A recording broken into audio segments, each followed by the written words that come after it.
Today, we're talking wine, travel, and the art of making something complex feel fun and approachable. And who better to guide us than Maria the Wine Blonde, sommelier, global traveler, Vegas foodie insider, and the woman making wine way less intimidating for everyone. And yes, we'll be doing some wine tasting together during this episode. So pour yourself a glass because this one's going to be delicious.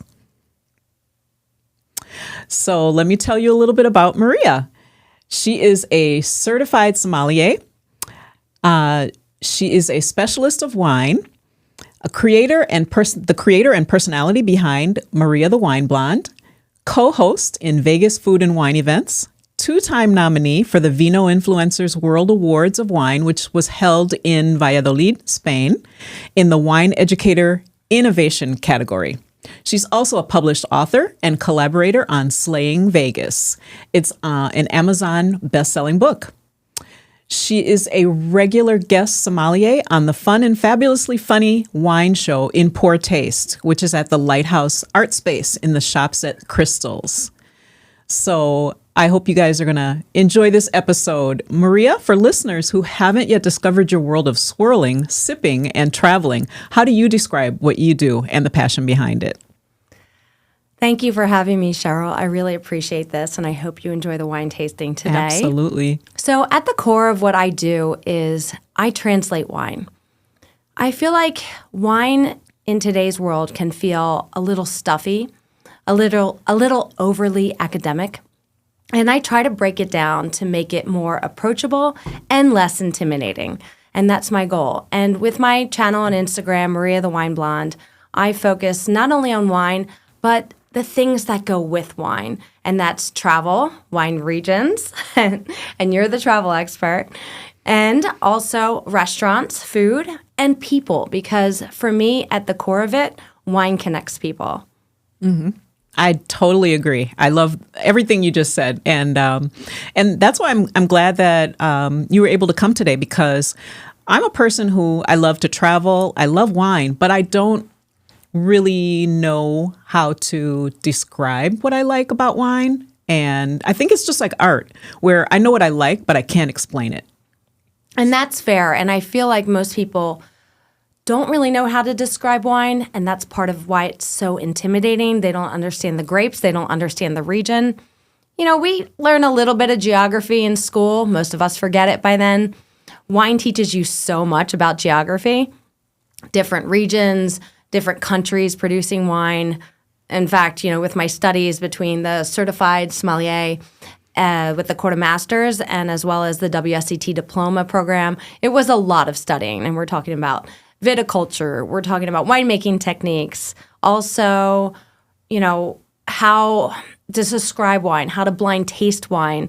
There's so many components to it, but also the geography. So you need to know where France is and say, where is Ribera del Duero? Where is Rioja in Spain compared to where, you know, southern part of Spain is, like Jerez, where they produce sherry.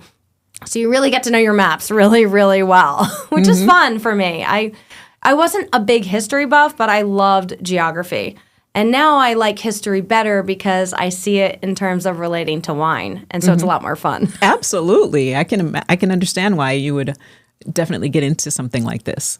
So what was the first spark for your love for wine? So I got into wine because of food. I mean, think about it. It's a consumable, right? It has its place at the table, just like food. And I grew up with a mother who was a very, very good cook. She wasn't a professional chef, but she loved to cook. And she was always in the kitchen making food. She was still the breadwinner, and she worked full-time. I don't know where she found the time to do this, but she still made everything from scratch, everything from salad dressings to very, very intense French technique dishes. She was a big fan of Julia Child, and I grew up watching episodes with her. We had a garden growing up, so I was exposed to food early on, and that develops and hones your senses. And that's really what comes through when you're tasting wine is recalling those memories and translating those into what you're smelling in the glass. So growing up with her, I learned all about cooking, techniques, sauces, preparation. When I got older and started dating, I would go on a date and would know everything about the food menu. And back then, maybe I'm dating myself, but it was definitely more French technique driven. In fact, I feel like that's still the foundation of a lot of cooking today. So I could decode this menu and could tell you what sauce was which, the difference between Béarnaise and Hollandaise. I could tell you different steak cuts. I could tell you, oh, what's guanciale? Okay, that's like the cheek of wild boar, right? But then this other menu would come to the table, and it always got handed to the man, always to my date. Mm-hmm. And I remember asking for it one time. Can I see that? And I looked at this menu and I said, oh my gosh, this is a foreign language. This is crazy. How do I not know anything about this? Because it really felt like it completed the dining experience, and it slowed it down, and it helped you connect with the person across from you. And it brought everything together, almost making time stand still. I said, I need to learn about this. And then what sealed the deal, I was up at Mohegan Sun Casino. I don't know if it's still called that today, but in Connecticut. And I was with a group of friends. One of them happened to be a pretty decent gambler, and I'm sure he got it comped, who knows. But it was a bottle of 1982 Chateau Margaux. So first growth Bordeaux from the left bank. Beautiful, beautiful, highly expensive wine. 1982. So quite a bit of age on it. And I tasted this wine and I said to myself, oh my gosh, what is this? This is just unbelievable. The layers, the complexity, what was in the glass, it was just life-changing. It was as if time, tasting the Chateau Margaux 82 was as if time stood still and there was no one else around me. I literally put my nose in that glass. Everything else disappeared. All I could do was smell layers and layers of flavors and complexity and wood and fruit and earth. And it almost felt like I was in France, just smelling this wine. And that sealed the deal. I said, that's it. I'm taking classes. I'm going to find out if there's a place I can learn about wine. There has to be a wine class. So I enrolled in wine classes at the Wine School of Philadelphia. And I learned a lot from my studies there. And in fact, I started working for them as well because I just picked it all up so quickly. I could smell what other people couldn't smell. And most of what you taste is what you're smelling. So having a good nose makes all the difference. But then I wanted something that was more formal and more globally recognized. So I went on to enroll in the WSET programs, and that stands for Wine and Spirits Education Trust. They're based out of London, but they have a few arms here in the U.S. and around the world where they teach certifications. And their highest level is the diploma program. I wound up going all the way straight through. It took me a couple years. And I finished their full diploma program. It is very rigorous, so many blind tastings, so many theory questions, lots of writing, including a paper, like a thesis-style paper at the end, except, you choose from the questions that they give you. And it included spirits, too. So I was blind tasting spirits and learning spirits as well. I think they since dropped the spirits part, and I'm like, oh, you guys are so lucky now, right? But I'm sure it's harder in other aspects. But it was a lot of work. And so I graduated from the Wine and Spirits Education Trust in London in 2014. Actually went to London to get my diploma, got up on stage, received that from one of the most famous female master of wines, Jancis Robinson. She is so cool. I mean, that was like, people are celebrity struck. I am like wine celebrity struck. Seeing her on stage handing me a diploma was like, that aha moment. And that was really rewarding for me because I put so much into it. And then it was funny because my husband's father, my father-in-law, kept calling me a sommelier because I had that degree or diploma, whatever you want to call it. And I said, Pop, I'm not a sommelier. I have a degree in wine and spirits, the diploma program. And he said, oh, yeah, same thing. I said, well, no, it's not, because there's no service component to that one. Because there's two tracks of wine. There's the track towards master sommelier, and there's the track towards master of wine. So the WSET is the track that most people take to go towards master of wine, which is very intense. They're both intense. But doesn't have the service aspect. There's a lot of theory. There is a full-on thesis paper at the end. It is a lot of marketing, business of wine. The Master Sommelier has much more of a service aspect. And working in a high-end restaurant is pretty much the main way you're going to achieve that. I knew I wanted to go more into the marketing and business of wine, so I chose the Master of Wine track. But at that point, since I did the diploma program, I thought, that is so rigorous that I know that I can take at least the first few certifications of the Court of Masters. So I had already done the intro just when I was early on, kind of figuring out if I wanted to go Court of Masters or WSET. And then I said, you know what? I've done the diploma. I'm going to go actually get the certified sommelier so that when he calls me a sommelier, I'm yep, that's me. So I did. And that March of the same year, 2014, I passed on my first try the certified sommelier test and achieved that certificate as well. And then the certified specialist of wine as part of Society of Wine Educators. And since then, I've also gone on to do my certified sake advisor with the Sake School of America. So that's been fun. That's totally different. Woo, is that challenging with the terms and the language and how long the words are. And it's a totally different process than creating wine. But it was really fun to challenge myself to study another beverage, also one that I enjoy. Mm-hmm. Wow. And you know what? Just hearing you talk about it, it's clear you have a passion for what you do. It just comes through in the way you describe it, and the way you describe wine. You were just meant for this, it sounds like. I feel like it too. I literally got knocked off my track of original college. I went to school for fashion design. Yeah. Oh, wow. That's I went to school for fashion design. I'm from Philly originally, so full-on Philly girl here. I'm like big Eagles fan. Not going to happen this year, that's for sure. We tumbled, or fumbled, I should say. But went to Philadelphia Textile. It's now called Philadelphia University. I actually did not finish my degree there because I just don't think it was meant for me. In fact, I picked up and I traveled instead. I left early from my studies, and I moved to Mexico. Wow. And I decided to work at a hotel down there, and I worked in entertainment and animation. So if you've ever been to like those all-inclusive hotels, I'm sure you have. I'm sure you've recommended them. They can be really fun. I was part of the entertainment staff that worked around the pool, and I taught yoga and beach volleyball and did the beach walks. And then at the show, because I had a dance background, I grew up doing tap, ballet, jazz, lyrical, all of that.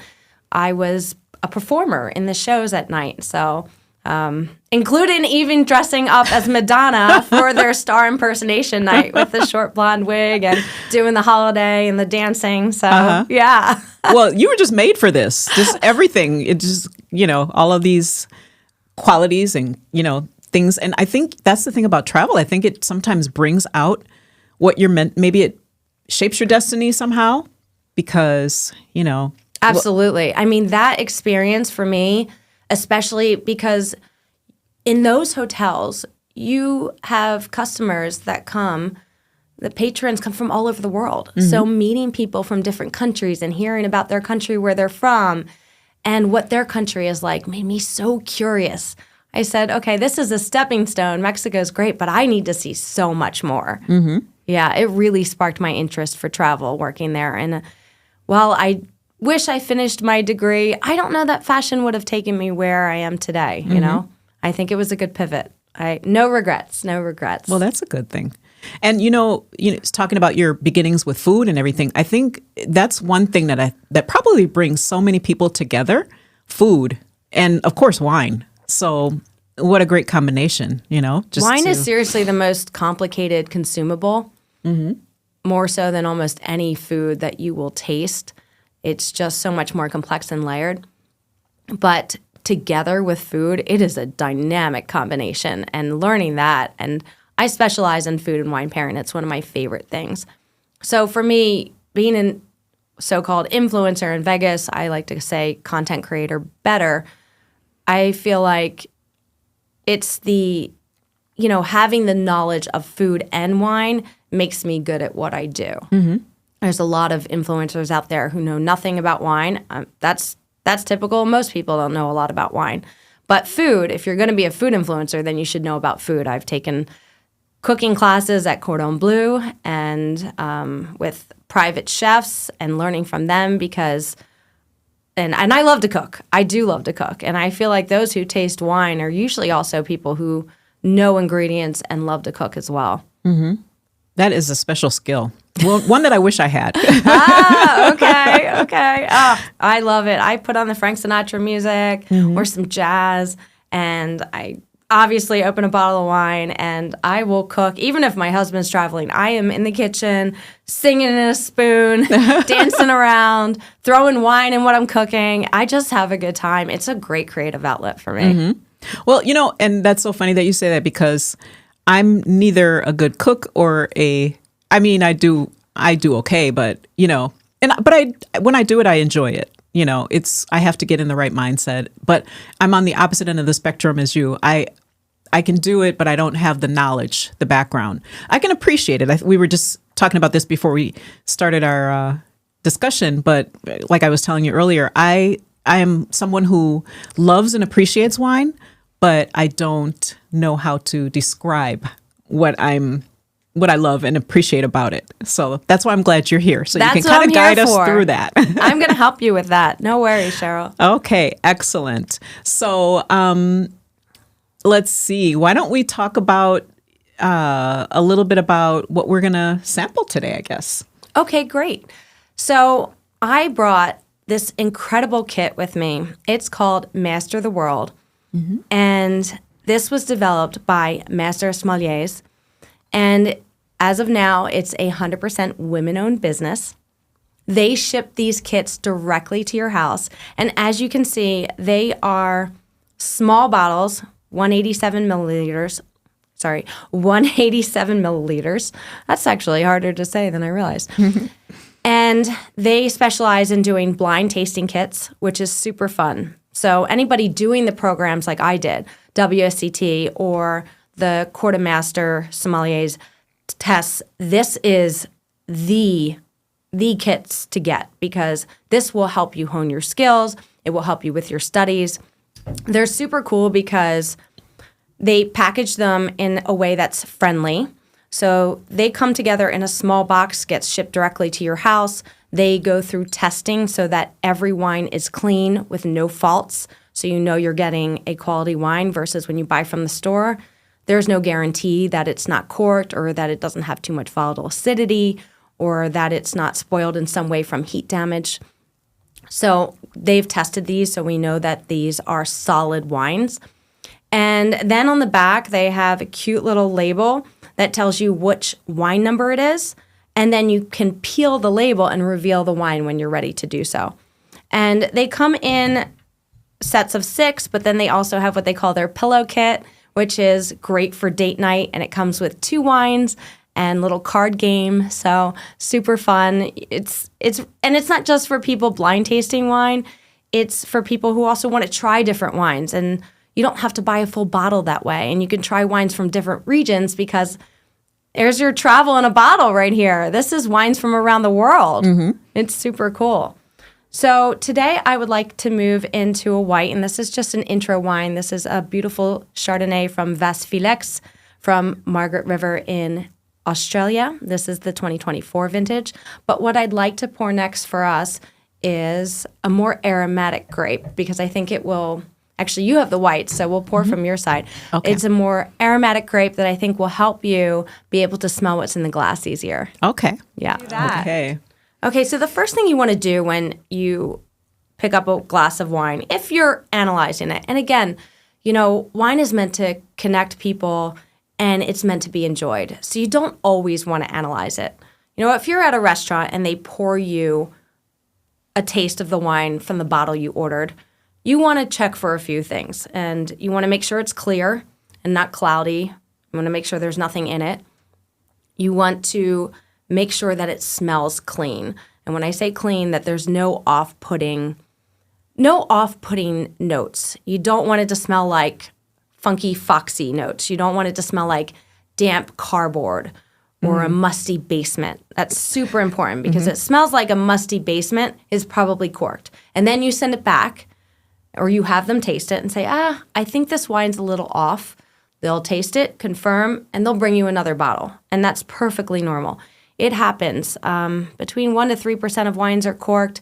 A little less today because they have better processes. And of course, if it's screw cap, it's very unlikely it's going to be corked unless it happened in the winery. Mm-hmm.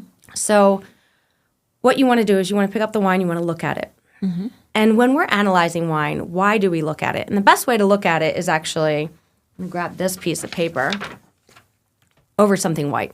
You'll see this in the movies. They're like, oh, that looks beautiful. I'm like, okay, you can't see anything up here.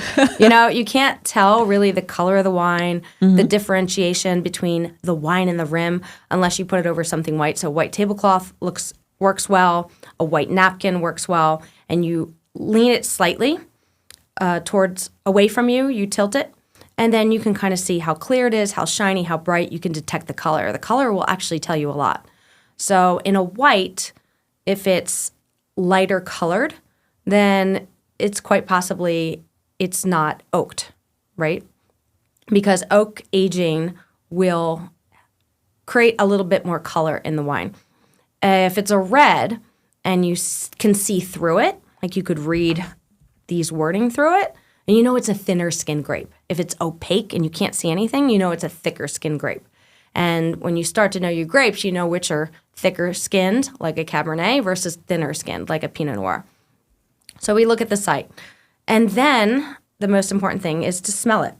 Mm-hmm. I usually smell it first before I swirl it. Just before moving anything around, I just want to make sure it's clean. And the other tip I'll give you if you're in a restaurant, smell your glass. And I know these are clean because I brought them. But smell your glass before they pour the wine in it. Because I can't tell you how many times you get funky glasses. And it's not the wine. It's the glass. Mm-hmm. They've either ran it through the dishwasher and there was some residue of egg. Like when I put anything from making scrambled eggs in my dishwasher and I put my Riedel wine glasses in the dishwasher because you can, and that's what I love about them. And they actually say it dishwasher safe on the label.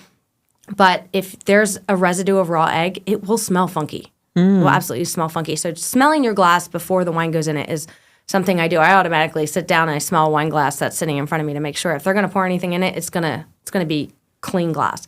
But I smell it to make sure there's no off odors in the wine, and then I swirl it. Mm-hmm. And swirling up here is tough for beginners. So you can put it on the table and you can swirl like this. Oh, okay. And that's a lot easier. Say, yeah. Mm-hmm. Super easy. And it doesn't matter which way you swirl. It can go clockwise, counterclockwise, doesn't matter. But what this does is it releases all the compounds, the aromatics, the bouquet, everything coming from the wine. It helps the oxygen get in there, and poof, comes the aromas. Mm-hmm. It'll be a big difference between what you smell before you swirl and then what after you swirl. And I think that's the fun part, too, of smelling before and after. And when you smell a wine... Yeah, I notice a difference. Yes. And when you smell a wine, you want to put your nose in the glass. Mm-hmm. So you can can't smell wine from up here. Mm-hmm. You can hover a little closer, but smelling from here, and a tip for me is to open your mouth slightly. Just so as you're breathing in through your nose, your mouth is slightly open. You'll get more of the aromas. And then another trick is to kind of hover around the wine and take 3 short sniffs. And with each one, you can, because you're kind of going in and out fast, you're like, okay, nothing, and then sniff something. Wow, okay, nothing, something, So it kind of pops the brain and it opens it, and you can really start to figure out what's going on in that glass. But most of what you taste, again, is coming from your nose. So if you're not smelling the wine, you're missing out on a lot of what you're tasting. Mm-hmm. I don't know about you, but for me, this wine smells very fresh, quite aromatic, lots of citrus, even a little bit of white flowers. And some of that peach, some of that nectarine, so what we call stone fruit. Mm-hmm. And then there's this underlying minerality. So, you look for fruit, and then you start to look for the other factors like the earth or the minerality. And in this one, it's almost like a wet rock. Like, think of like river rocks and water flowing over it. It's like that wet rock, babbling stream smell. Mm-hmm. And then there's a little lemon It's really, really pretty. Yeah. And so then from there, you want to taste it, you know?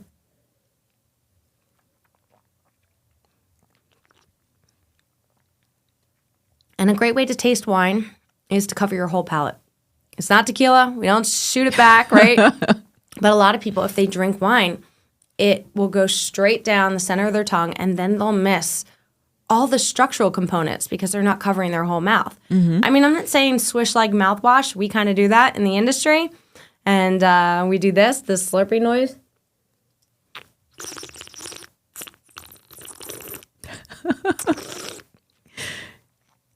And that helps you pick up some more flavor? So much more flavors. Yeah, it becomes like a retronasal situation. So it comes back up and through to the back of everything that's happening in your throat, your nose.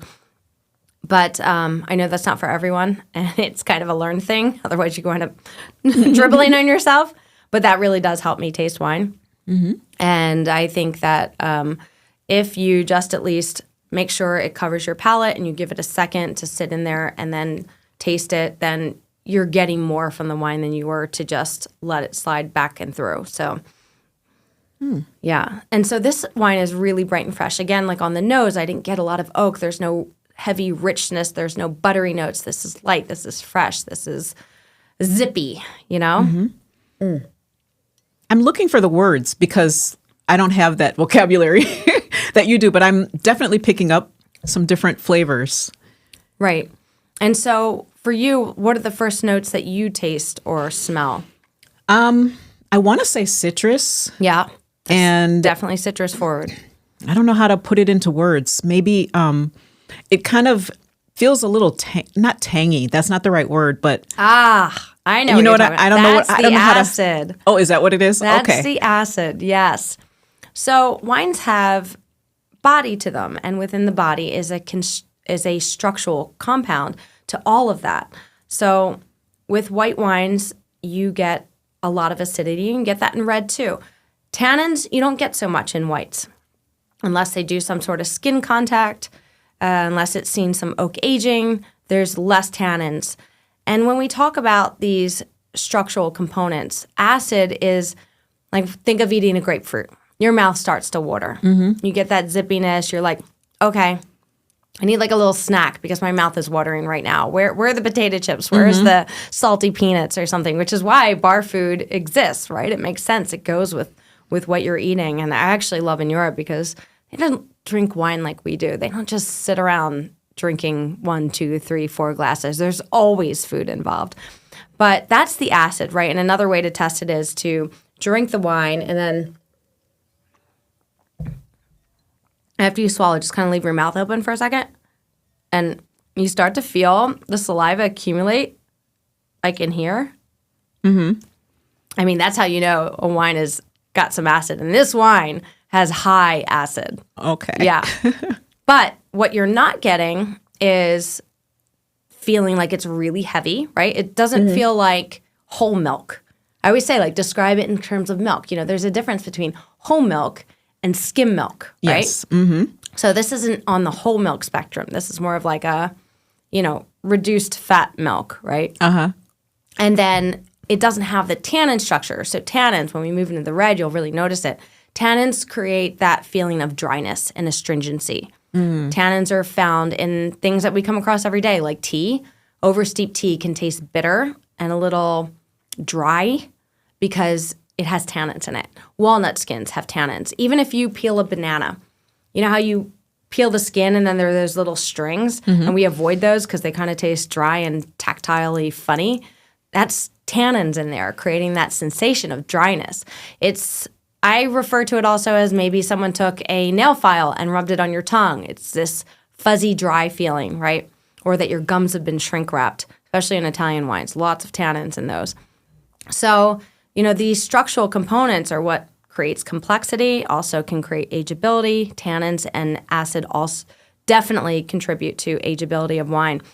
But it's great because you're noticing that sensation. So that's kind of that zippiness, that acid, that freshness. And that's what makes it so good with food.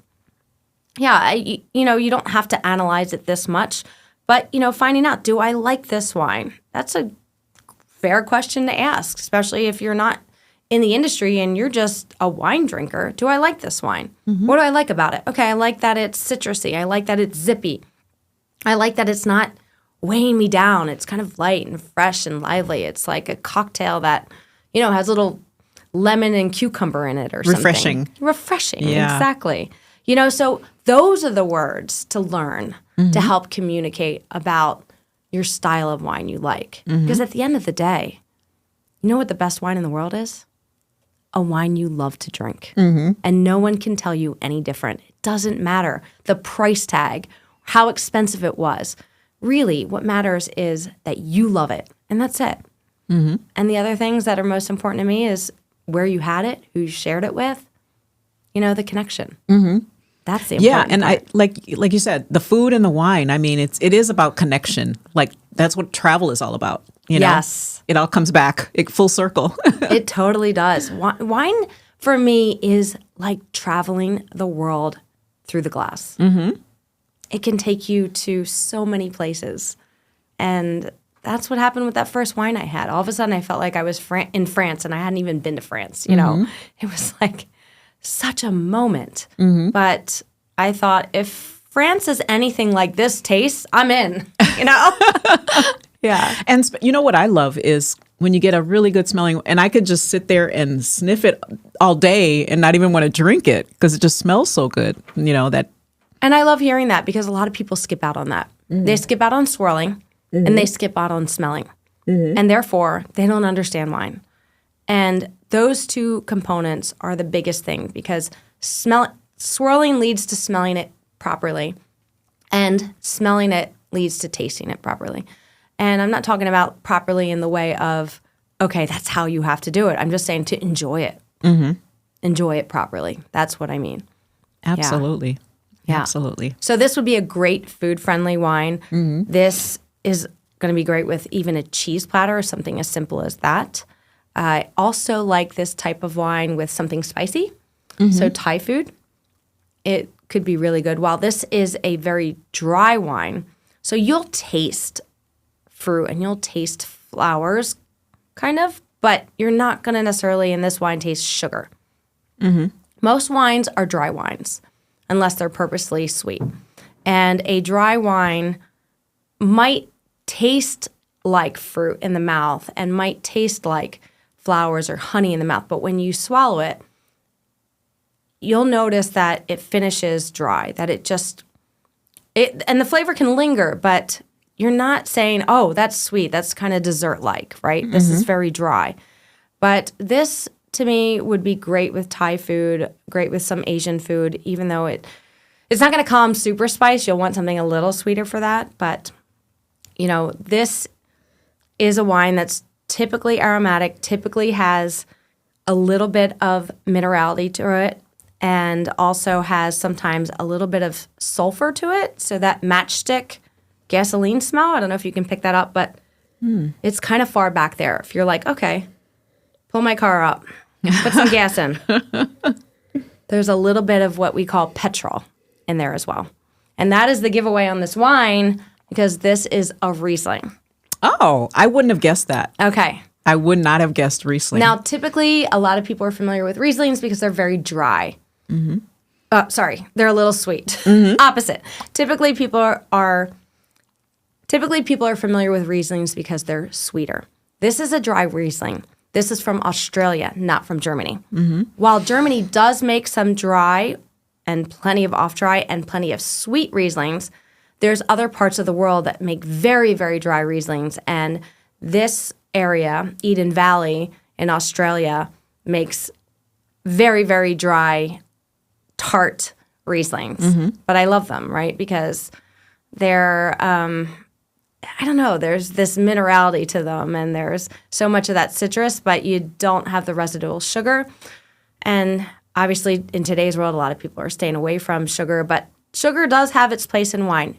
At the end of the day, it's all about balance. So the winemaker feels it needs a little bit of sugar to balance the acidity, then they'll make sure they're fermenting to a point where they still leave enough of that sugar left from the grapes in the wine so that it's balanced, because balance is the key. But a lot of people haven't had Riesling from Australia, so this is fun. This is the 2024 Pusey Vale Riesling from Pusey Vale Riesling from Eden Valley, Australia. It's beautiful. It's really, really beautiful. It's easy to drink. And it is. But it does call for a little food, I would say. Yeah. Oh, absolutely. Are there any pairing myths that persist about wine and food? Oh, yeah, absolutely. And I hear them all the time. So probably the most popular is you can't have red wine with fish. That's not true. That's absolutely not true. What matters when it comes to pairing wine with fish is that you're not choosing a wine that's overly tannic, because the tannins, the way they interact with the fish, can create a metallic taste.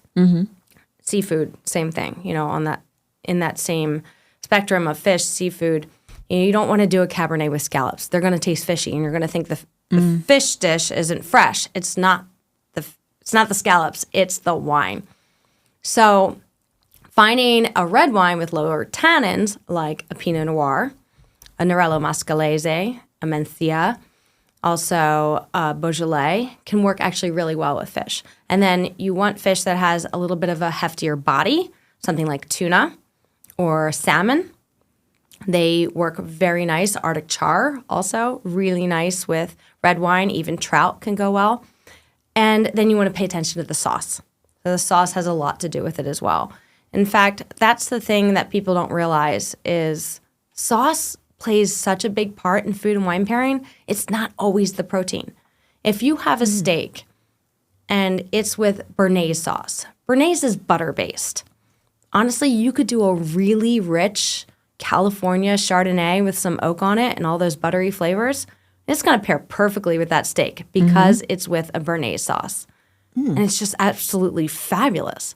But most people don't try that. Right. Yeah. And that's why we need the sommelier Yes. to give us those tips. Yeah. But how many people are afraid to ask for help at a restaurant, right? It happens all the time. And I think people feel like they're going to feel inexperienced or they're going to look unknowledgeable in front of the guests they're hosting. But the truth is the sommelier is there to help you.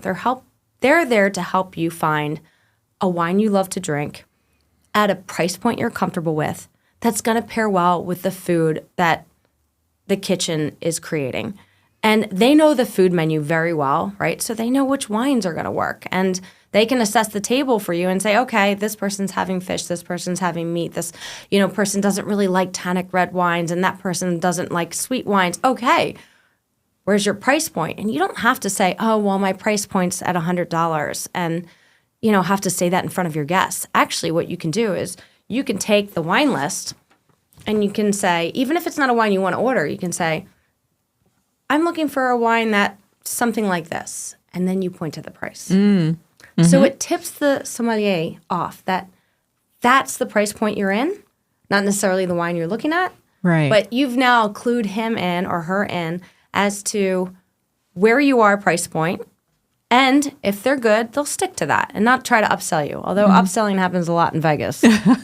Absolutely, it is Vegas. They figure everyone's here to have a good time. You know what? They're going to spend it. Don't worry. Yeah. Yeah. But outside of Vegas, that's a really good strategy to have. And it's good to have someone that can kind of lead you on to make everything perfect, to have this great food experience. Yes, and that's what they're there for. But I will tell you that sometimes it feels intimidating to have that person hovering over you. They're standing over you as you're looking at a wine list. Can I help you? And it's like, no, I'm good. But then people will gravitate towards only wines they know. Right. Versus trying something new. It's like going to the same place all the time when you're traveling. Right. And you want to expand your horizons and learn new things. Who doesn't want to go somewhere new? I mean, I get it. There's a lot of people, I have my timeshare in this one place and we just always go there every year. But could you think about maybe adding one new place a year? I mean, for me, I'm like trying to do 6 new places a year, you know? Me too. I'm not getting any younger. I want to see the world. Right. And what better way to see the world than to experience it through the wines of those different regions? Yes. Traveling to wine regions is definitely my favorite trip to take. Mm-hmm. Yes. Absolutely. Me too. So, quick break. If you're loving this conversation and want more insider travel stories, cultural insights, and expert interviews, make sure you subscribe to Cheryl's Travel Blueprint. It helps others discover the show and keeps amazing guests like Maria coming your way. So why don't you tell us a little bit about your involvement in Vegas food and wine events? So, Vegas is such a cool city to live in if you're in the food and wine world. I mean, what better place could you pick? This is the entertainment capital of the world. Every chef that's well-known, famous, dynamic, whether it's like globally, because we have globally recognized chefs, and even after they've passed on, their restaurants remain, like Joël Robuchon. This is the epicenter of food and entertainment. It's not just gambling anymore. Vegas is awesome. There is something for everyone. Mm-hmm. I'm not from here, but I am sure glad I landed here. I agree. Me too. Yeah. Oh, so you're not from here either? No. Okay. But best decision I ever made. How long have you been here? 8 years. Okay. How about you? I am going on 6. Okay. But that 6 lines up with, COVID. COVID did a number on a lot of people in a lot of different ways. I will tell you, we've moved a lot for my husband's job, and moving during COVID was probably the hardest thing ever. Mm-hmm. It was so difficult to land in a city, and it's an exciting city, and you can't go out, and you can't meet anyone or get recommendations on where to get anything done, whether it be your hair or nails or whatever it is. It was a challenging time, let's just say. Absolutely. And for me, who's a big foodie and wine person, having all these restaurants in your playground right there and you can't play in the park was so hard. But luckily, Vegas opened quickly. We were so lucky in that aspect that we didn't stay closed long. Even opening at 25% was better than not opening at all. Mm-hmm. And once things did open, I realized Vegas is the perfect place for me. Mm-hmm. It has an incredible chef-driven community, and the wine lists here are vast and deep and exciting, and the people are open and friendly. I really love Vegas, and when I started getting into the scene, it was very easy for me to meet the wine people of the world, because once I was at a restaurant and the sommelier came over and was talking to me about the menu, they could tell that I knew a bit about wine. And they get excited because they're like, okay, she's going to try something interesting, or I have this bottle I want to show her, or she's going to love this, you know? They love when someone's enthusiastic about wine. So connecting with them was pretty easy. And then I fell into not hosting, I should say. Then I fell into being the chairwoman of the Vegas Food and Wine Festival. At the time when I first went to it, it was at Tivoli Village. And then I helped with the transition of moving it to the Palms Casino. And we had a killer event. It was just awesome. I mean, Katsuya came from LA. They did a whole ceremony around doing the samurai of the tuna. We had so many amazing chefs participate. We had MGM representing. We had the Wynn representing. We had so many wine brands. I even had a wine brand that I had come over all the way from Rioja, Spain, to showcase his wines. I mean, and he's part of the family. It's his family winery. These winemakers want to meet the people. They want to get their name out there, and they love to connect with chefs. And at the end of the day, I'm a connector, and that's what feeds my soul, especially if it's in my industry. Even if it doesn't make me a dime, it doesn't matter. It's about bringing those people together and seeing how they can flourish by helping each other. I love that. And I really loved working with the festival. But I don't know what happened. It kind of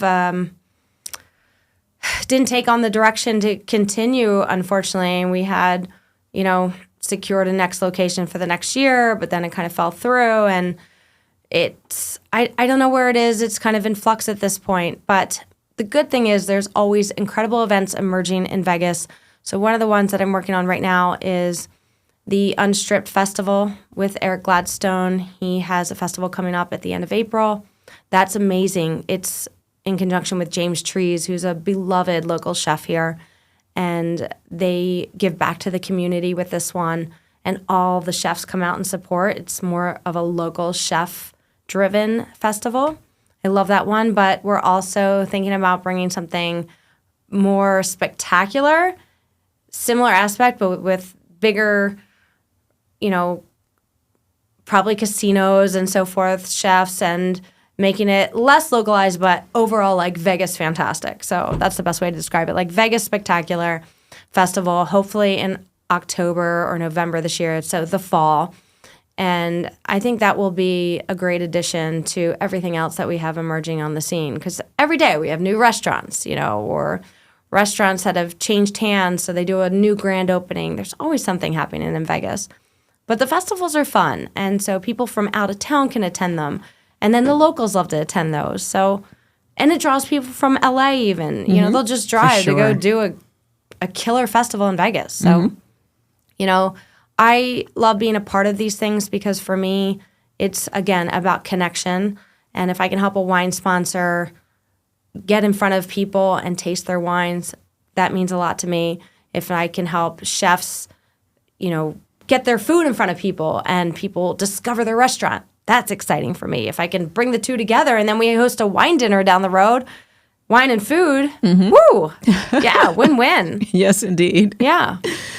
Wonderful. So there are so many things. And again, that's part of living in Vegas, but there's so many opportunities for people that live here, for people that are visiting. So, and maybe we should talk a little bit about your book, Slaying Vegas. Now that since we're talking about Vegas, can you tell us a little bit about it? Yes. So thank you. I'm super excited about this. So this just came out last year in the summer.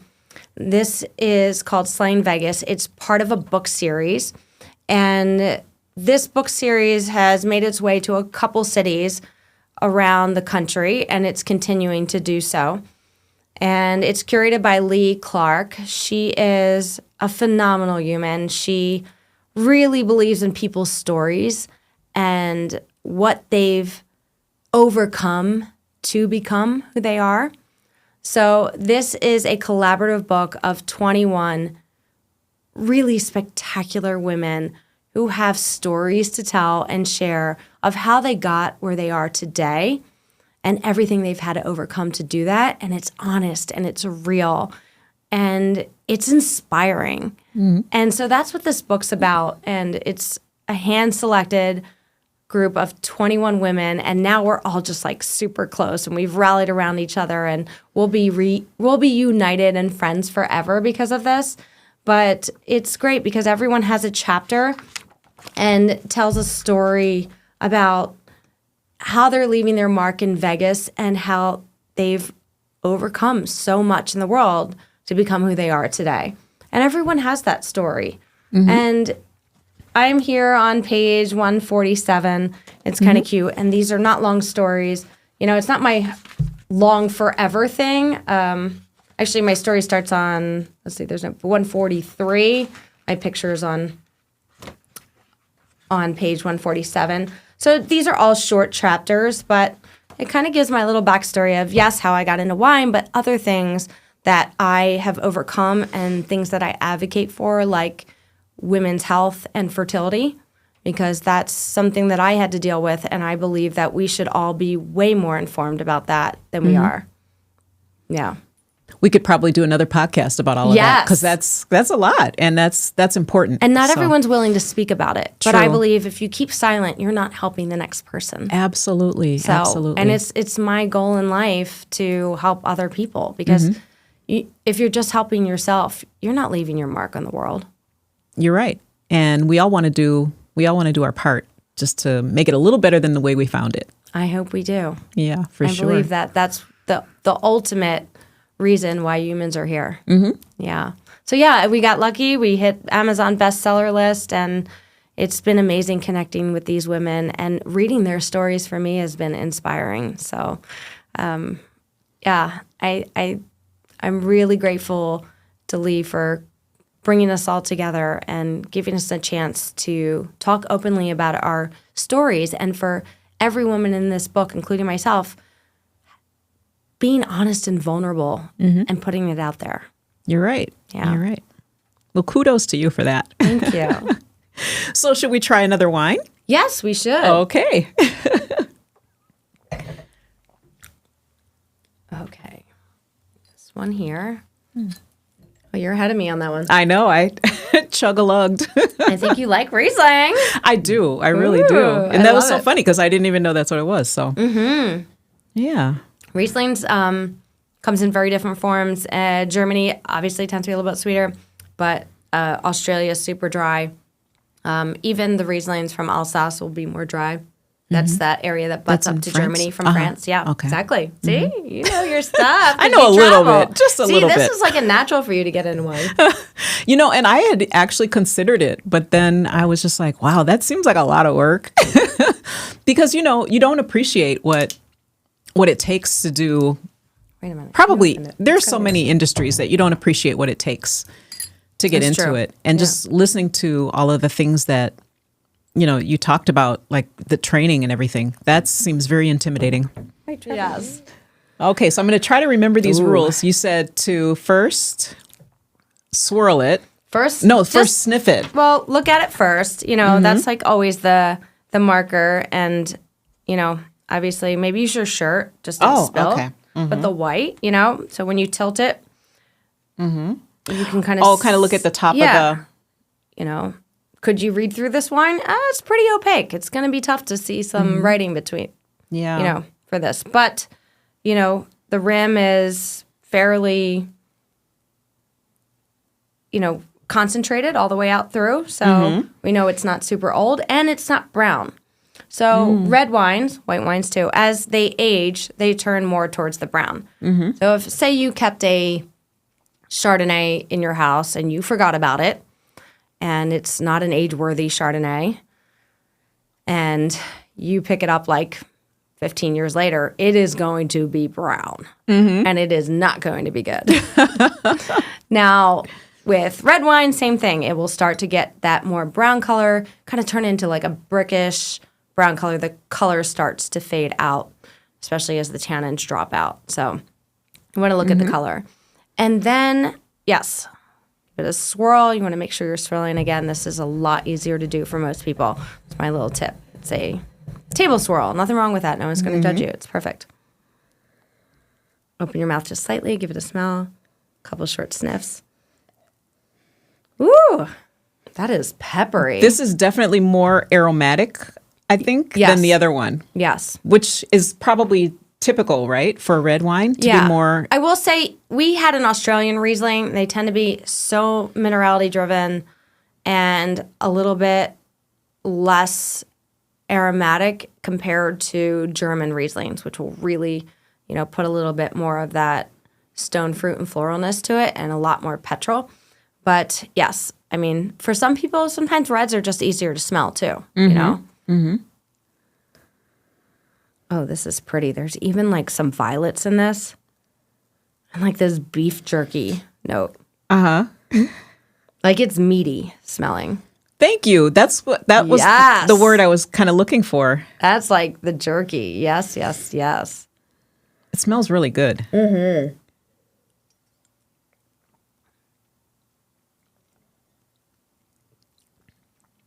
Okay, so in this one, you have some tannins.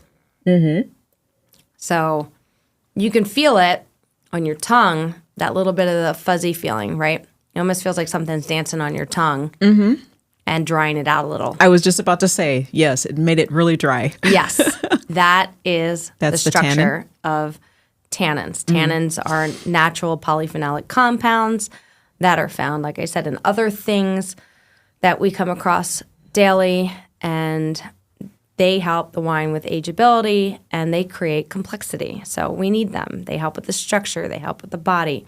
It's great. And this wine tastes more towards the whole milk spectrum of wine just feels fuller in the mouth, right? And very earthy. Is that the word I need? I feel like, I don't know how to describe it, but earthy just comes to mind. I get that. There's like a little bit of I don't want to say totally soil flavor, but, I think those animal characteristics we're picking up, that jerky kind of dried beef, meaty flavor is adding to that earthiness, right? It's not all fruit up front, but it is definitely a little bit more of a fruit-forward wine than full-on earth, because you get that plum and you get that, I'm getting some definitely ripe raspberry, almost slightly stewed. God, it's yummy.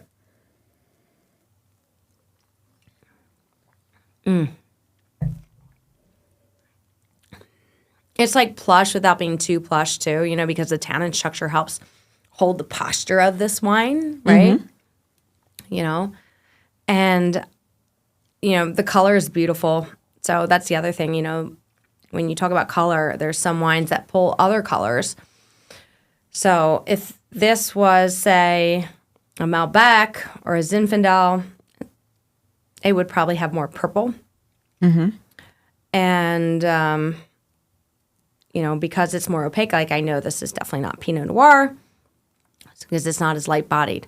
And with that peppery spiciness, then I'm leaning towards deducting to Syrah. Now, Zinfandel does have pepperiness, but it's not like a meaty pepperiness. It's kind of more like Zinfandel for me is raspberry jam and apparently peach yogurt too, which I have smelled in some. It's so interesting. I even did a reel on that on Instagram. That which wine, blind tasting, if you were blind tasting, red wine smells like peach yogurt. It's Zinfandel. Strange enough.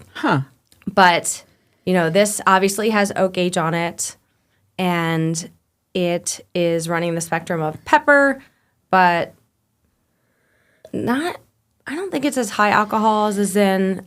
For me, this is, leaning towards the spectrum of Syrah. And then the question would be, if you're deducting from it, or analyzing it, which you don't necessarily need to do. I mean, hey, this wine, throw me some lamb chops, we are good to go.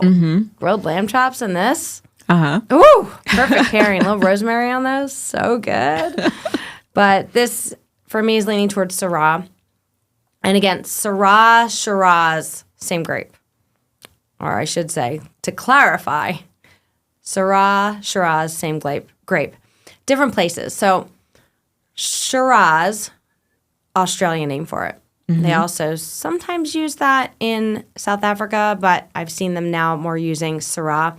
Syrah is the name given to it from France. So, but it is the same grape. Syrah and Shiraz are the same grape. Or Shiraz, they say in Australia, Shiraz. But it's also grown in other places. So because this is not as earthy as it would be coming from France, you could think Australia. But then again, there's more tannins, and Australia tends to have less tannins in their Shiraz. So, the amount of purple flowers in that is really cool too. Not that I've eaten purple flowers. Actually, you know what? I have eaten purple flowers because there's a lot of chefs who include edible flowers in their dishes. And I was just recently in Panama, and the chef at Corcho Wine Bar used edible flowers on their octopus and their seared tuna, and it looked so beautiful. It's just kind of cool to eat edible flowers. But so, yeah, I guess I could say, yes, I've definitely eaten flowers. I kind of get that purple flower taste in this. And I don't eat I've eaten flowers before. Can't remember what kind. Maybe elderflower. Okay. And I don't know, maybe I'm just drawn to that kind of thing because I think of herbs and how much I love herbs. Oh, yes. You have an herb garden? I don't, but I just appreciate, I'm into the smell of a lot of. Smell of herbs are amazing. And I love cilantro so much. And it's one of those things, it's like a religious experience, putting that in the food. And that's a love or hate thing, right? Yes, because some people, it tastes like soap. Yes. And I feel so sorry for those people. I feel so sorry for those people. For me, cilantro is everything. I'm like, the more the better. I do not taste soap, but apparently it's a genetic thing or something that It is, you will taste soap. Now, thank God I don't have it because my mother couldn't stand it and she hated it and it tastes like soap to her. Oh, wow. And I am just so thankful because I love my Latin food. And Latin food has a lot of cilantro. Yes. Yeah. I praise cilantro. Absolutely. I'm with you, girl. So that's why, maybe that's got something to do with just loving certain smells and just. Absolutely. I mean, herbs are just, I grow rosemary. I've been trying to grow mint, which is so odd because mint usually grows like wild everywhere. But for Vegas, I'm having an issue, even though it's potted. I can't get my mint to stay green. It wants to turn yellow or brown or whatever it is. But my rosemary is doing fabulous. So I'm going to plant more of that because we're redoing the entire backyard and the pool. And so I said to him, I want more rosemary and I want more lavender. And then I want you to build me a little bed so that I can plant a bunch of herbs. And, I know there's things that aren't going to do well, like basil and stuff like that. But, every time I make a cheese plate, I always add rosemary sprigs because the color, the smell, And the the aroma, smell. it looks so beautiful. It really makes a cheese plate. It's like one of my favorite tips to say. If you're making a cheese plate, add some rosemary sprigs. It will elevate it to the next level. And I am all about elevated, effortless, entertaining. Heaven. That sounds like heaven. Yeah, I'm working on an ebook for that. So, yeah. Absolutely. I'll definitely read it. What is your favorite wine region to visit? Ah, yes. So, speaking of wine regions. Oh, we didn't say what this was, Yes. did we? So here we go. It's so great. You get to peel off and see what it is. This is the Echolands 2021 Syrah from Walla Walla Valley. So we are in Washington. Oh, okay. And a lot of people don't think about Washington producing wines. Walla Walla Valley is their top region for wine production, and they specialize in Cabernet. They also do really well with Merlot, and Syrah is like right up there with it all. And this is a fantastic wine. Like I said, this with lamb chops is going to be killer. But Syrah and lamb chops are a great pairing. There's so many good food pairings. Yeah, I don't think that a lot of people think to order Syrah all the time. And then we had some issues with Shiraz and Australia pushing the critter wines. I don't know if you remember that phase. It was a lot of yellowtail, a lot of kangaroos, a lot of critter wines. And I think that people started to look at the grape as if it wasn't quality. But there's so much great quality coming out of Washington in particular, but Syrahs in general are usually very high quality. If you get from Shiraz from Barossa Valley in Australia, fabulous. And then the region that France is known for Syrah is the Rhone region. So you'll find it in Châteauneuf-du-Pape and Vaccarès and Gigondas. And these wines are more earthy in France. It's so, so good. And, warmer climate down there. You get riper fruit. Washington's a little bit cooler. So this is like a little bit of a restrained Syrah, which is why I think it has so much of that earth flavor rather than just ripeness in your face. But, this would be great with a steak too. And then I'm thinking also, because I made these the other night, they were like these Moroccan kebabs. Had a little bit of raisins in it. And then a bunch of different spices like Ras El Hanout and, oh, God, they were so good. A little bit of onion cut in there. And this Syrah would be perfect with it. Yeah. The Echoland Syrah and some Moroccan kebabs. Fabulous. I'll cook for you, babe. Don't worry. I would love that. I would so love that. I love Especially from hosting. you, because I can imagine just your knowledge of wine and your background. Oh, 10 out of 10. I love hosting. I love having people over. I love introducing people to new foods, new wines, new experiences. And then for me, the connection and, how we all leave with all those memories of just so many smiles, so many happy moments. And Yeah. And that's what it's all about. That's why we're here, I think. Yeah. That's my guess. I better be. That's what I'm doing. I mean, it's here for us. So, I mean, there must be a reason for it. So you asked me favorite wine region to visit. Mm-hmm. Oh, gosh. There's so many good ones. So recently this past summer, I visited the Douro Valley in Portugal. Mm-hmm. And let me tell you, Cheryl, the views from these steep, terraced vineyards with the wineries at the hilltop, and then you overlook the Douro River. Just gorgeous, absolutely stunning. I fell in love with Portugal. I had been there before, but only in Lisbon. And Lisboa is beautiful. But getting out to Douro Valley gives you a whole nother perspective of the country. And that's why I say, sometimes you got to get out of the cities. You got to go to the wine country. Absolutely. Sometimes people are more down to earth. Sometimes the prices are better. It gives you a chance to relax because cities are go, go, go. And hey, I'm a city girl. I love walking out of a hotel and be able to walk to anywhere. But wine country, I also love. So it's like a equal thing there. I like to breathe that fresh air. I love to look at the vineyards. They look so peaceful. Having views for days when I'm talking about steep terraces. It's amazing. I've done a couple reels on Instagram showcasing those because there's no better way to start your day than with views looking over Douro Valley and the Douro River and just breathing in the sunlight with a glass of wine. It's just magical. Another place I love, Bordeaux, France. I'm due to go back. It is so gorgeous. There's this little town called Saint-Emilion, and it is so charming, and it's so historic. And we stayed right in the center of town, and luckily the hotel had bikes, and so we biked to the wineries. Mm-hmm. We're like rolling up, ringing the bell, like on our bikes. Hi, we're here to wine taste. But it's like those moments that stick in your mind so much. I'm always going to love Napa. We're so lucky to live, in the U.S. and have an amazing wine country. And for us, because now I'm on the almost West Coast, it's so close. Mm-hmm. And I love Napa Valley. And it's great. I feel like I know so many people there.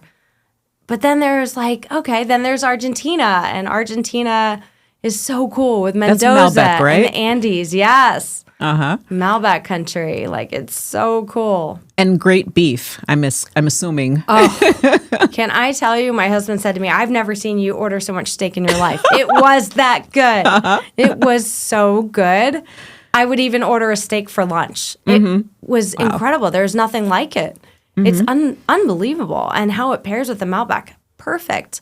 Just perfect. And then just recently we were in Barolo and Barbaresco region, which is Piemonte, Italy, so all the way up in the northwest. And we were there. I was kind of worried about going when it was colder. And so that was November. We were there over Thanksgiving. And, I typically like traveling when it's a warmer weather climate. It's much easier to pack for. Yes. But I will tell you, it was so... And the vineyards look prettier, I will say. In the summers and stuff, vineyards look prettier. But I will say it was really cool because it was truffle season. Oh. And I was in heaven. So white truffle menus everywhere. The Barolo and Barbarescos are just perfect with the truffle. That's the Nebbiolo grape. I just was like, oh, this is heaven. And here I cannot eat pasta or gluten. I have a reaction to it. But over in Italy... No issues. That's the thing. When I go to Europe, I feel like you just get set loose because you don't have the issues you have with the food here. The preservatives, the ultra processing, all of that stuff. We allow thousands more ingredients than they do. And that's what I love about going overseas because I feel like I don't have to worry about it. I can, and then you walk it off. You definitely walk it off. There's a lot of walking, and I enjoy that lifestyle a lot, Yeah,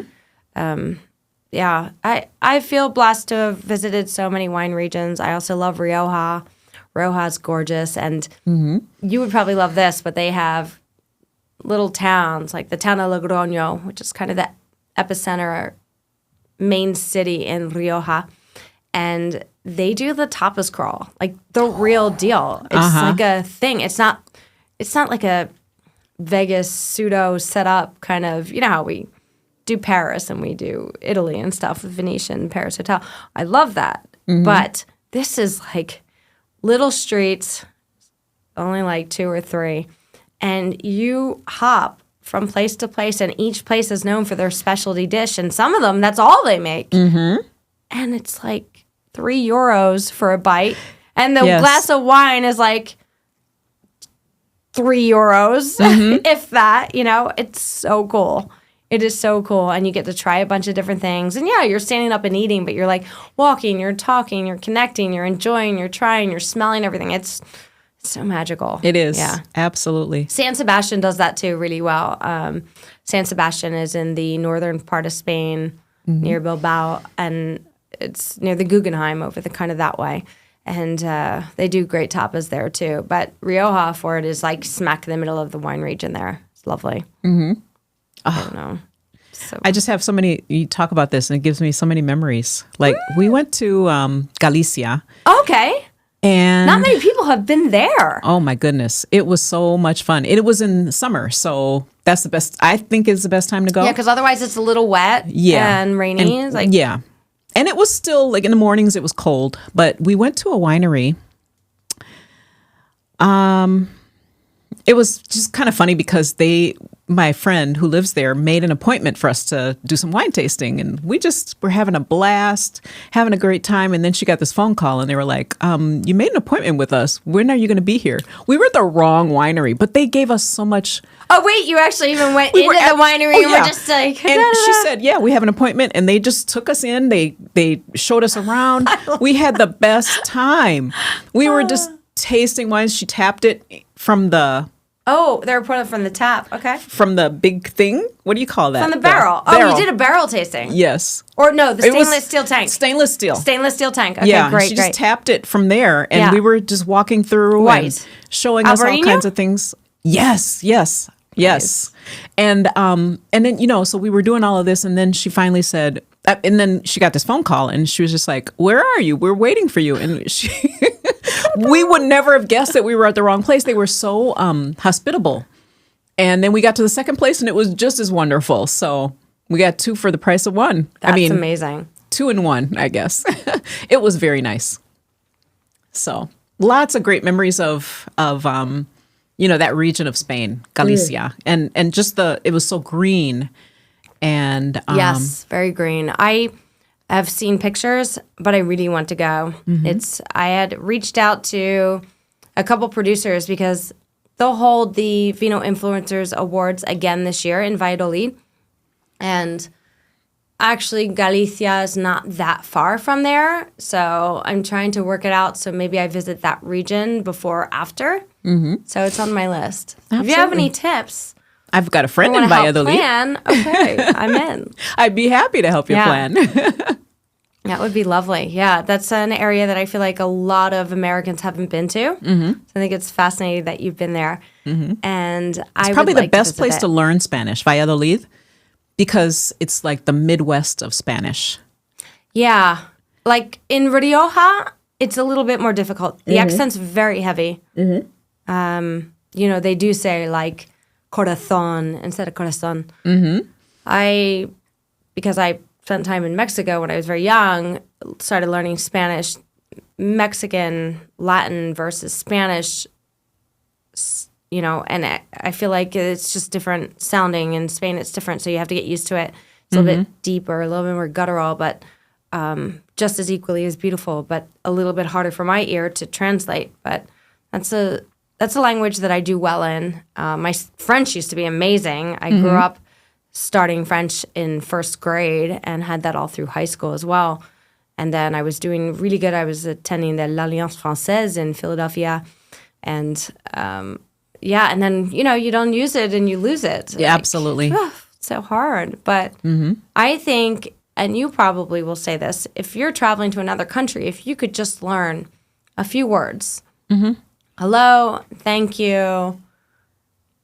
Yeah, at least the basics. At least the basics. And how to order the check or something like that. They will respect you so much more. Yes, because people talk about France that way. They say it's so bad. And, the thing is, I've never had a bad experience there. Me either. Well, actually, I have, but it was probably everybody has off days, But one of the things I did in France was I didn't speak English. I spoke Spanish because my French is bad. Okay. But it's, I didn't, you don't want people to know you're an American sometimes. Right. So anything other. Yeah, which I don't know how that is, but, Fair. And it's so, I didn't have bad experiences in France. I thought it was great, I love France. And in fact, France still holds for me some bucket list destinations that I have not been to. Mm-hmm. So wine region wise, Champagne and Burgundy. Mm-hmm. Those are two, actually Alsace too. Like Alsace is just the architecture and the river running through it. I want to see that. But I feel like being in my industry, I really need to see Champagne and I really need to see Burgundy. Mm-hmm. Yeah. I've probably seen more like obscure regions than other people that are in this industry, which I am thankful for because that's the one thing I actually look for when I'm traveling, like off the beaten path destinations. Like where can I go that most people haven't been? Right. And you get such a more authentic experience when you do that too. Yeah. But I definitely feel like for me, I need to get to Champagne and I need to get to Burgundy. It's like way high on my list, yeah. Piedmont was on my list for a number of years, Barolo Barbaresco region, and thankfully I just checked that box off in November. So. Excellent, excellent. Well, I think it's time for our rapid fire questions. We're going to call this Sip and Tell. Okay. Red or white? That's an interesting question and more narrow than I'm used to. It's usually red, white, rosé, or orange. I'm actually going to say white. Oh, okay. I love Champagne. Mm-hmm. I also love Franciacorta. So Franciacorta for me it's an Italian sparkling done in the same method as Champagne. Mm-hmm. Franciacorta is done in what's called classic method, traditional method, just like Champagne, and often more of a bargain and often aged longer for their especially non-vintage. But it's from Lombardy region of Italy, kind of near Lake Como. In fact, when we were in Lake Como, we went and did an excursion for the day just to visit Franciacorta. So I love sparkling whites, and I love white wines. Like one of my favorite white wines is Pouligny-Montrachet and Chassagne-Montrachet. Those are regions in Burgundy, which is why I need to get to Burgundy. But that's Chardonnay, and a lot of people are what I call ABCers. Anything but Chardonnay. And I said, wait a minute, you just haven't had the right one yet. Mm-hmm. Because Chardonnay is what I call a morphine grape. It will take on what the terroir is giving it. So terroir meaning the climate, the microclimate, the region it's grown in, the practices that are taken on in the vineyard, and even how vineyard management is in the hands of the winemaker. And cool climate versus warm climate Chardonnay will taste different. Oak aging, non-oak aging. In fact, I tell people who say they don't like Chardonnay, I say, do you like Champagne? Oh, I love Champagne. Okay, you're drinking Chardonnay. Because typically Champagne is made with Chardonnay, Pinot Noir, and Meunier. Typically Chardonnay is made with Chardonnay, Pinot Noir, and Pinot Meunier. And sometimes you can have all Chardonnay, like a Blanc de Blanc, is all Chardonnay from Champagne.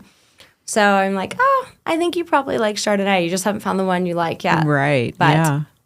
Pouligny-Montrachet and Chassagne-Montrachet are made with Chardonnay, and they're, to me, one of the most delicate and yet rich, but just incredible versions of Chardonnay you will ever taste. But, pricey. Oh. Like pricey. Yeah, like crazy. But, I love all white wines. There's some interesting Italian varieties that I love. I love Arnese from Piemonte. I love Vermentino, which is grown in Sardinia. Some great examples out of Liguria. They're more floral. Greco di Tufo, Falanghina from Campania. There's just so many great white varieties that I love. And then, of course, there's Sauvignon Blanc, which is like the little black dress of white wines. It kind of goes with everything and pairs well with food. And it's so fabulous. Especially a lovely Sancerre is always a treat for me. It's just, I don't know, comforting in some way. But yeah, but I love my reds too. There's no doubt about it. And that's like a tough choice. But I'm probably going to reach for a white before a red. Just, I don't know. That's where it is, you know? Yeah. I like the white wine because it's lighter, just because it's lighter. Because you can drink more of it. That could be it. No, I don't know. You know, I mean, I've had my fair times of drinking plenty of red wine, so I don't know. But yeah, it feels sometimes, even if I'm drinking like a lot of red, like I was in California drinking the 2023 vintage of Bordeaux, and it was a lot of red tannic wine that's so young. I couldn't wait to go back to the white table to just have a little bit of Bordeaux Blanc just to refresh the palate, you know? Yeah. So, you know, and bubbles, I love some bubbles, and, you know, most of them are red. But again, you know, you're looking at champagne that mixes in red grapes. You know, it's a Blanc de Noir is always going to be red grapes. So, yeah. I don't know, but white I'm probably going to reach for. But in the summer, probably rosé. There you go. The best of both worlds, right? Yeah, although I am an all-day, all-year rosé kind of person. I will still drink rosé even in the winter. Yeah. Okay. What's the most underrated wine region that you can think of? Okay. I'm definitely going to say Greece. Okay. I wouldn't have even thought of Greece. It wasn't even on my radar. Radar. Definitely underrated. Yes. So Greece has some incredible indigenous varieties.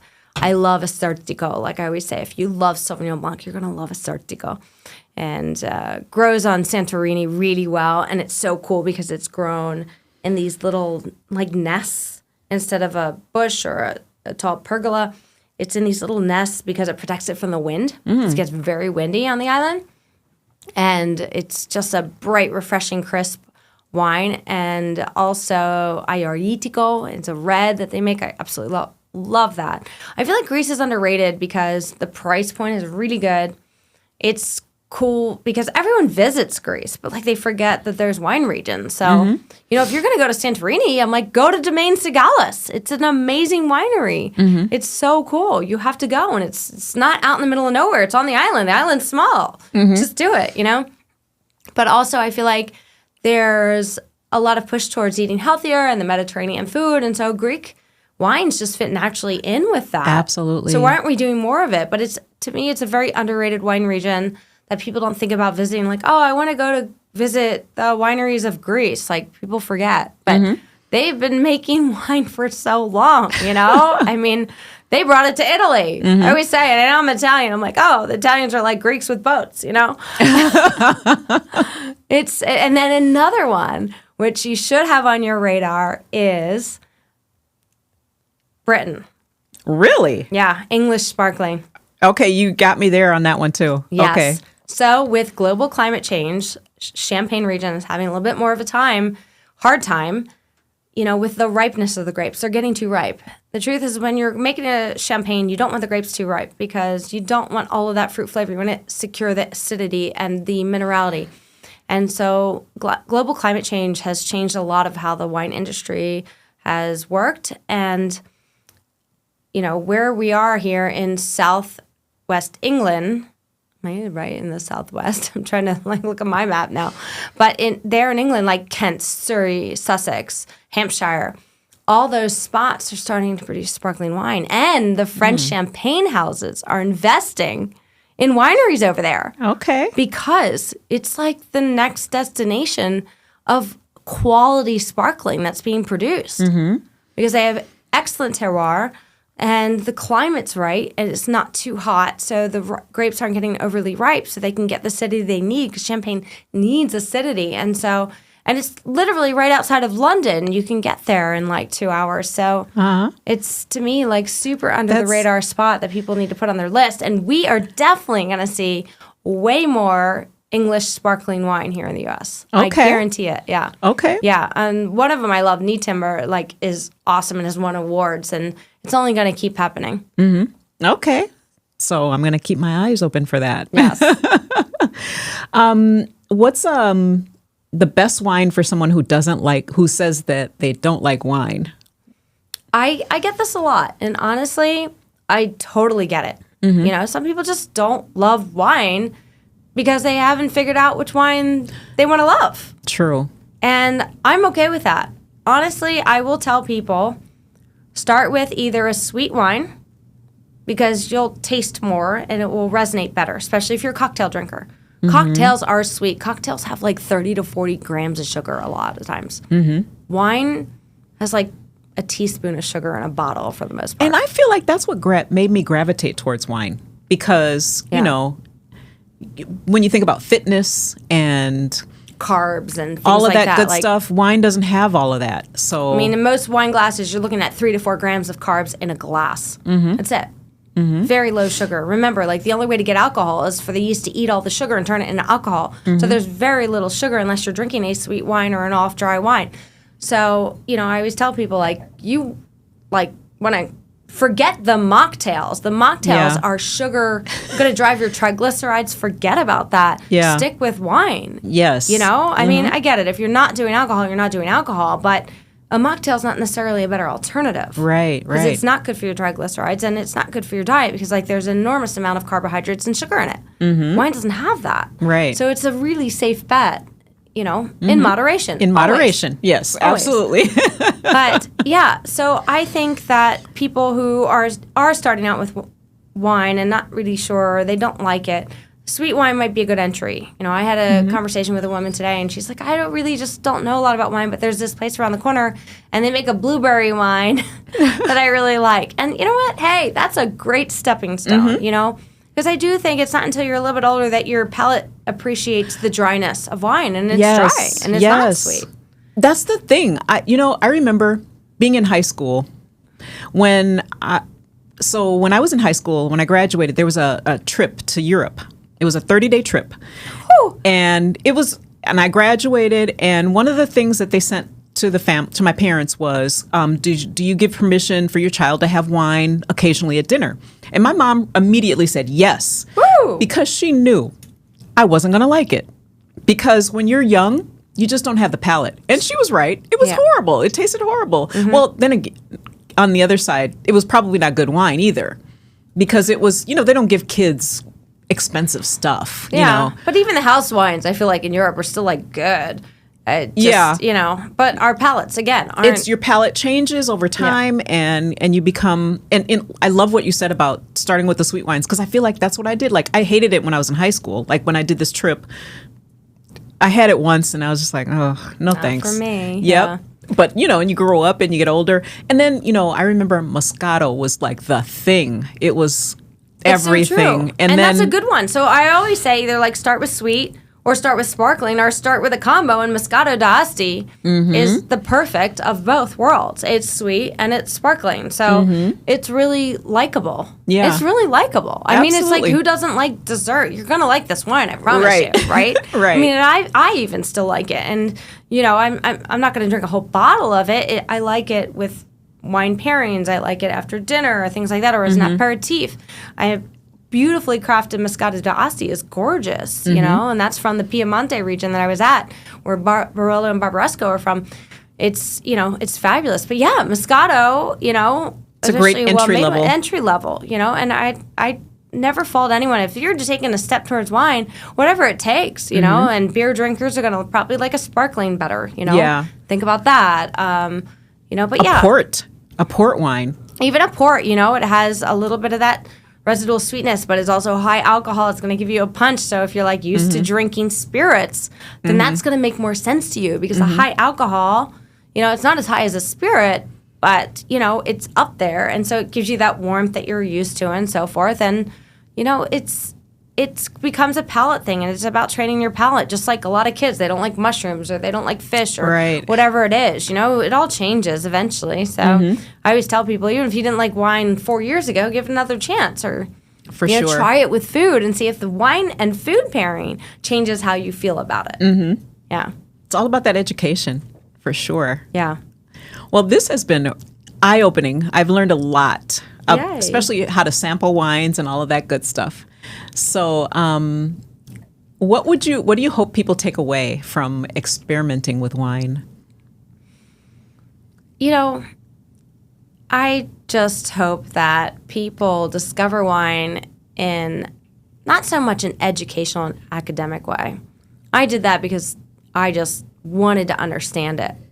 But I just want people to enjoy it. And I want people to understand how it connects people, how it can stop time. It can slow down a dinner. It can create a romantic atmosphere. There's so much about it that just can bring people together, whether it's a friendship or it's a romantic situation. I just want people to feel a connectedness when they drink this wine. And maybe it's even to travel, that they've been to Spain and they've been to Galicia and they're like, they drink an Albarino and it brings them back there. Like that for me is like, yes, Or they try a food pairing and it doesn't need to be fancy and they have say for instance, they have champagne and fried chicken or even potato chips. And they're like, whoa, this is so cool. Like the acid cuts the fat of the chicken or the potato chips, the greasiness, and you're just like, whoa, this is so cool. It doesn't need to be stuffy. It doesn't need to be, overly complicated. I think that when people, and I really try hard in what I do to make it, accessible, unintimidating, but also fun. My motto has always been, since I started this, full glass, high class, lots of sass. There you go. And that's how I make wine approachable. I always show up being knowledgeable and confident, but I never take myself too seriously. And I always throw in a little bit of fun. I love my fun pictures on Instagram, and I love traveling and taking crazy pictures in a winery, even if I'm stepping on top of a barrel. And, at the end of the day, wine should be fun, it should be enjoyable, and should be something that you will always enjoy. Absolutely. Words to live by. Drink what you love. Absolutely. I love that. Well, thank you so much for listening, everybody. And thank you so much, Maria, for coming and sharing your knowledge with us. I love this. This is great. Happy to bring wine anytime, and lots more wines to taste. Yes, absolutely. And more regions to talk about. You're right. So if you enjoyed today's episode, be sure to subscribe, leave a review, and share it with a fellow wine or travel lover. And if you're dreaming of your next immersive culinary or wine adventure, Nostalgic Travel would love to help you craft your perfect getaway. Cheers. Cheers.